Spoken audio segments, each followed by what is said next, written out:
បឋមនេះខ្ញុំសូមជម្រាបសួរដល់លោកគ្រូអ្នកគ្រូនិងសិស្សានុសិស្សទាំងអស់គ្នានេះខ្ញុំឈ្មោះហេងដារីតាជាសិស្សរៀននៅថ្នាក់ទី6ក2នៅសាលាអន្តរជាតិ Planet សង្កាត់ស្រះចកខណ្ឌអូពេញរាជធានីភ្នំពេញថ្ងៃនេះផងដែរនាងខ្ញុំមានអារម្មណ៍ថាសប្បាយចិត្តរីករាយដែលបានមកប្រកួតប្រឡង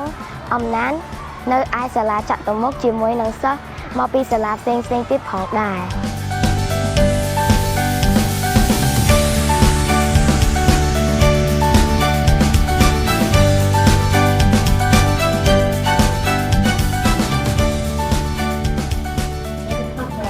នេះខ្ញុំឈ្មោះហេងដារីតាជាសិស្សរៀនថ្នាក់ទី6ក2នៅសាលាអន្តរជាតិ Planet សង្កាត់ស្រះចកខណ្ឌអូពេញរាជធានីភ្នំពេញថ្ងៃនេះខ្ញុំមកអានអត្ថបទក្រោមចំណងជើងថា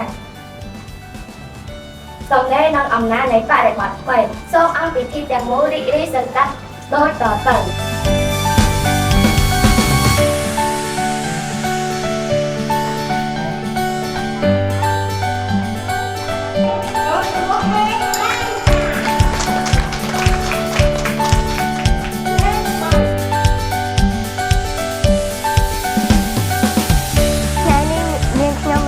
សប្បាយចិត្តណាស់ពីព្រោះ